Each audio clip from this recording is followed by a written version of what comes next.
বিশ্ব ডায়াবেটিস দিবসের এবারের মূল প্রতিপাদ্য হচ্ছে সুস্বাস্থ্য। এই সুস্বাস্থ্য রক্ষা করার জন্য মহান আল্লাহ তাআলা আমাদেরকে একটি শৃঙ্খলার জীবনের বিষয়ে যে পরিমাণ নির্দেশনা কোরআন এবং হাদিসে আসছে, সেই নির্দেশনা বাস্তবায়ন কিন্তু সুস্বাস্থ্যের অন্যতম লক্ষণ। শারীরিক মানসিক স্বাস্থ্য ততক্ষণ পর্যন্ত ভালো থাকবে না, মহান সৃষ্টিকর্তা যে তৈরি করেছেন তার গাইডলাইন যদি না মানি, তার গাইডলাইন যদি মানা হয়, তাহলে স্বাস্থ্য সুন্দর থাকা সম্ভব। এই গাইডলাইনের বাইরে যিনি যাবেন তিনি কিন্তু সুন্দর স্বাস্থ্যবান বা স্বাস্থ্যবতী হতে পারবেন না। এই জন্য আমাদের জন্য জরুরি হচ্ছে প্রত্যেকে ওই গাইডলাইনের আলোকে নিজের জীবনকে তৈরি করা। ডায়াবেটিস রোগ সম্পর্কে সিভিল সার্জন চমৎকার বক্তব্য দিয়েছেন।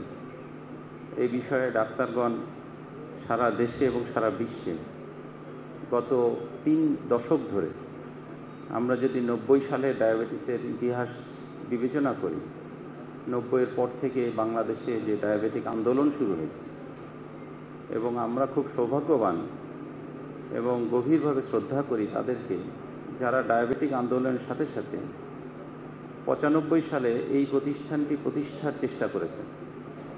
তাদের সকলের বিদেহী আত্মার মাগফিরাত কামনা করি, যারা চলে গেছেন, এবং যারা আছেন তাদেরও দীর্ঘায়ু কামনা করি। ডায়াবেটিস একটি রোগ নয়, এটি অনেক রোগের কারণ।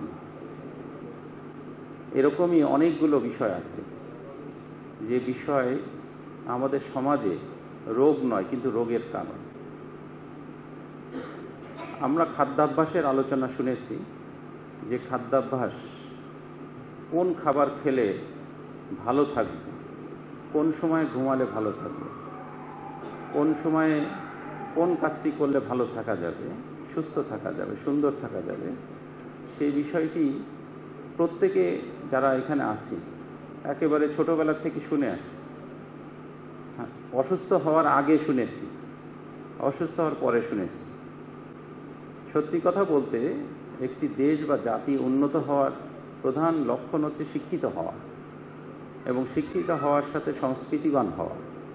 তো স্বাস্থ্যে যদি কেউ সুস্থ না থাকে, তাহলে তার শিক্ষা থেকে শুরু করে সবগুলোতেই সে ব্যক্তিগতভাবে, পারিবারিকভাবে, সামাজিকভাবে প্রত্যেক ক্ষেত্রেই বিড়ম্বনার শিকার হয়।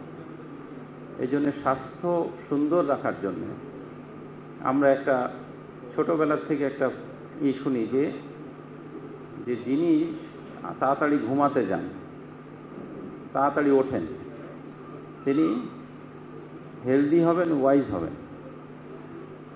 তো আমরা এখনকার সময়ে সবচেয়ে বড় সমস্যা যেটা, আমাদের ঘুম হয় লেটে, আমরা অনেক দেরি করে ঘুমাই। সকাল সকাল ঘুমানো, সকাল সকাল ঘুম থেকে ওঠা। শারীরিক পরিশ্রম যত কমানো যায় তার জন্য চেষ্টা চলছে।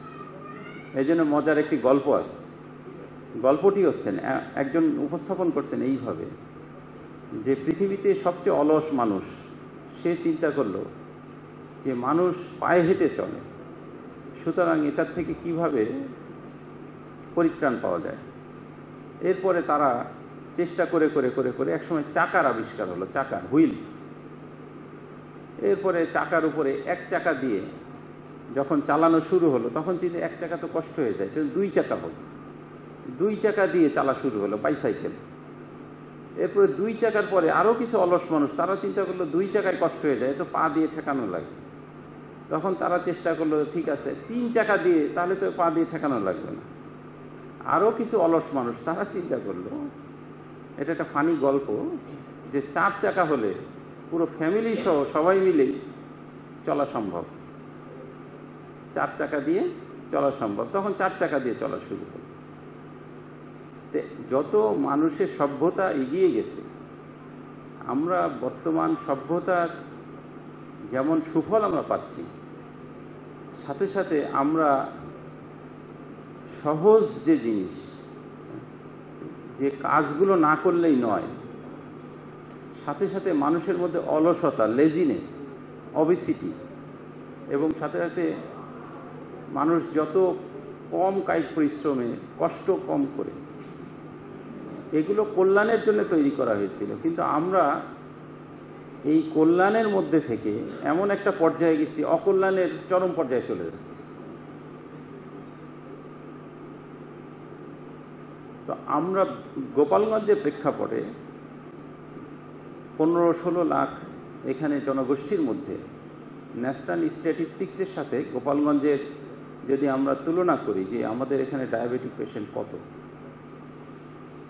আমার ইচ্ছা যে আগামী বছর 25 সালের ডায়াবেটিক দিবসে আমি সিভিল সার্জনের সাথে ইতিমধ্যে কথা বলেছি যে আমরা চাইব আমাদের ডায়াবেটিক হাসপাতালের মাধ্যমে আমরা এই ডাটাটা, এই গোপালগঞ্জের প্রেক্ষাপটে এক্সাক্ট রেটটা জানতে চাই যে এখানে এরকম পুরুষ কত ডায়াবেটিক রোগী আছে গোপালগঞ্জে, মহিলা কত ডায়াবেটিক পেশেন্ট আছে, বাচ্চা কত ডায়াবেটিক পেশেন্ট আছে।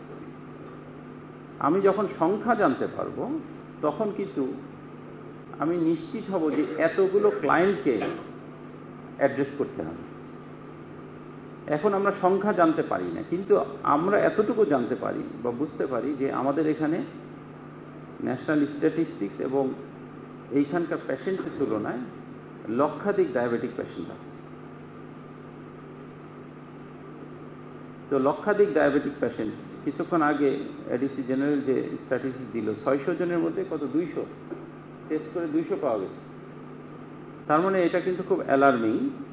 কিন্তু একই সাথে সিভিল সার্জনের বক্তব্য মতে যে ডায়াবেটিক পেশেন্ট শহরে বেশি, গ্রামে কম।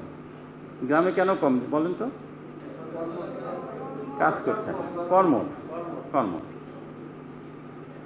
তো কর্মঠ হওয়ার কারণে ডায়াবেটিক পেশেন্ট কম। যে উদ্দেশ্যে ডায়াবেটিস দিবস পালন করা হচ্ছে, সম্পাদক গোপালগঞ্জ ডায়াবেটিক সমিতি মোহাম্মদ গোলাম কোটল মহোদয়, জেলা সুযোগ্য জেলা প্রশাসক ও অভিজ্ঞ জেলা ম্যাজিস্ট্রেট মোহাম্মদ কামরুজ্জামান সম্পদ আছে।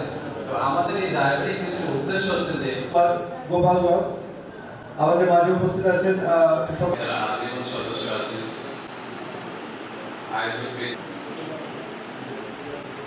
এবারে দিবসের প্রতিবাদ তখন তো মানে আপনি তো অবাকই পড়ে জানতাম না আমার ডায়াবেটিস কোনো কিছু ভালো লাগে। আর বিশেষ করে সুগার জাতীয় খাবার এখন বাচ্চাদের প্রিয় খাবার কি, এবং এই অনুষ্ঠানে সভাপতিত্ব করেছেন জনাব মোহাম্মদ গোলাম কবির। সেগুলো সবগুলো কিন্তু রোগীদের জন্য অনেকগুলো আছে, 20-25-30টা। তো আমরা গোপালগঞ্জে মানুষ ডায়াবেটিস রোগে আক্রান্ত, শিশুদের ডায়াবেটিস হয় করা হয়েছে, যেখানে এসি সহ সকল নাগরিক ফ্যাসিলিটি করা হয়েছে। যার কারণে তৈলাক্ত খাবার এটা আমার সহজেই আমাদের পক্ষে আমাদের হাঁটা উচিত কম পক্ষে। আর সুতরাং আমরা ডায়াবেটিস যাতে না হয়, সিংহের কিন্তু নতুন করে কাউকে নিয়োগ দেওয়া। আপনারা জানেন যে জুলাই আগস্টের অভ্যুত্থানে হাসপাতাল স্বয়ংক্রিয়ভাবে এরকম একটি স্থাপনা, এই স্থাপনা শুধু একেবারে আমরা যদি কলাবাগান ওই পর্যন্ত ওই পাশে চলে যাই, নদীর পাড় ধরে পৌরসভার পিছন দিয়ে